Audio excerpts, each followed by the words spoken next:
instantly God provided those words for me. And this is how I feel like they fit with my life. Healing. God has brought healing to my life.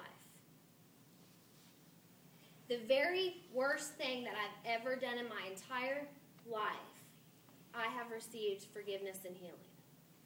That's pretty big. And through that, God has given me the opportunity to share my story. I get to speak to over 500 people when I go speak at high schools.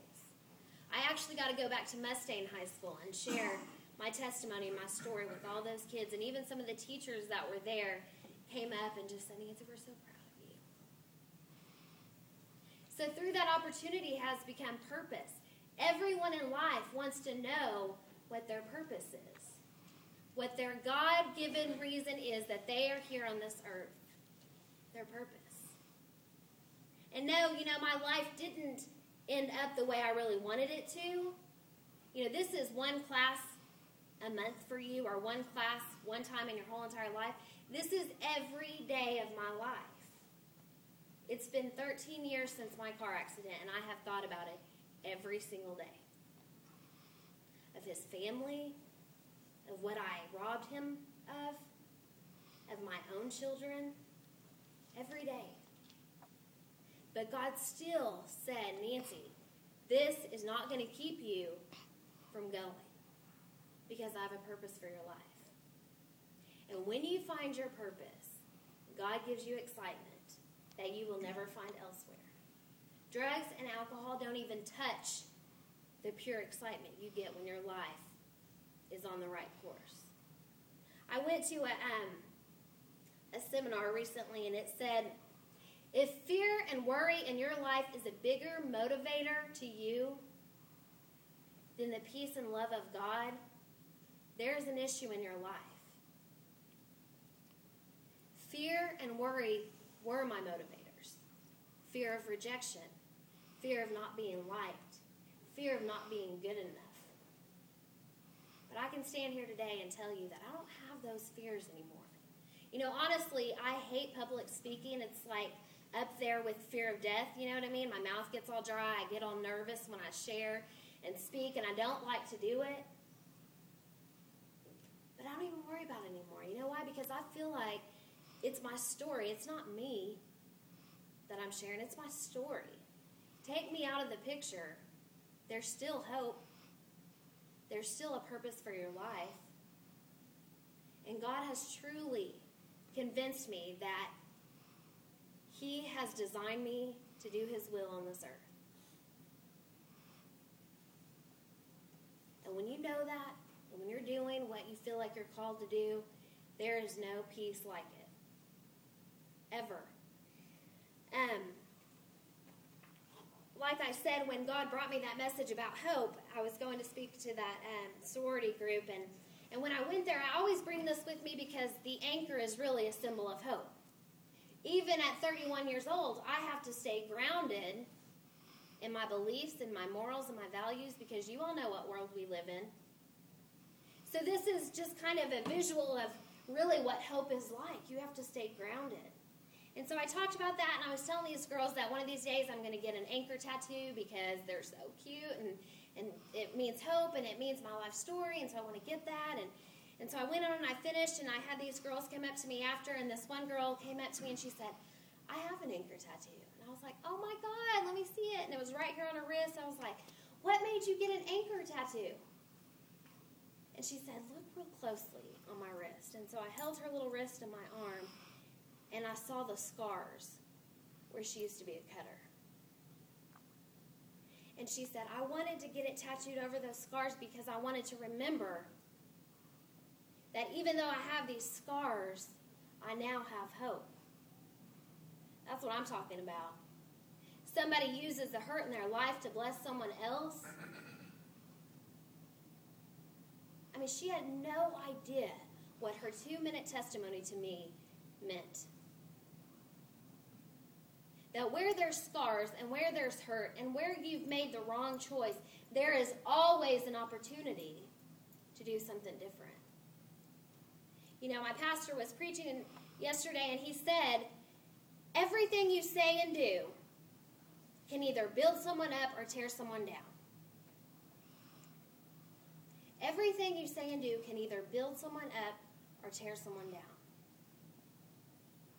I don't want to tear anyone down, including myself. I don't want to tear anyone down because I want to be in the business of helping people find hope in their life. And I feel like I can say that honestly because I've been down both roads. I've seen both sides. I've lived both lives. And I can tell you the peace and the joy is so much more worth it than any high, in any relationship, anything that you try to fulfill those needs with. Peace and hope are so much more important and fulfilling. It's amazing, I used to just do any drug that came in front of my face, and now I'm like scared to take too many Tylenol. I'm like, oh my God. God has really changed my life. I mean, everything in my daily life has changed. Kaylin and Addison, my daughters, absolutely precious to me. That's one of them. That's my baby, but absolutely precious to me. And I feel like, that it's my job as their mom to lead the best example that I can lead, because I know the world they're going to face. My oldest one, Kaylin, that I talked about earlier, is almost 12, and we're already getting that attitude and stuff. And let me tell you, that's a lot of fun. But she doesn't even have a clue what's out there. And that's scary to me. So as her mom, I feel like it's my job to truly do the best that I can do in everything that I do. To be the best example I can set for her. They know my story. They know where I've been in my life. They know what drugs can do to someone. And I want them to know that. My mom and dad used to, try to say, Nancy, we understand what you're going through. No, they really didn't. Because my dad was a preacher and my mom is a counselor, and they really never struggled in life with drugs. But my mom had a brother who was an addict, and my mom had a great-granddad who was an addict. So she knew. And she hurt when I hurt. But I can just say this, having been through what I've been through in life, and it's been a lot. A lot of people look at me and they're like, oh, you're so sweet, you never done anything. No, I'm a different person today. Completely. And I know that my time on earth is a blessing because I don't know why I'm not a part of that video. I speak with some of those families who've lost someone. And I don't know why God blessed me with the life that I have. I really don't. So I feel like no matter what I do in my life, that I have to live for Him and for Mr. Houston and everything that I do. My book is being published and it'll be available next month, and that's an accomplishment to me. It's called High on Hope, and I'm very blessed to have written that. But I'm going to tell you what, I'm ready for the next chapter. Because that one was tough to get through. Before I end, I just want to read a poem that I wrote in honor of Mr. Houston called As Months Turn into Years. Your time on earth was all too short, your family full of tears. How often you will come to mind as months turn into years. I've cried for you with heavy heart, too many times to count. I've thought about your family too, and how they live without. Mr. Houston, how I long to see you face to face, and tell you how you changed my life and taught me about grace. Were you scared? Were you in pain? The questions fled my mind. Were you worried and thinking of your family close behind? I'm sorry, I can't say it enough. Please know what's in my heart. Thank you for the life you gave, for me, a brand new start. I think of you as a little boy, a sweet and innocent child. I think of you a fearless teen, curious but mild. I think of you as a loving dad smiling from ear to ear. I think of you as a sweet granddad whose family loves so dear. I think of you with Jesus now, what joy must fill your heart. I think of you with no hurt and pain. I think of your new start.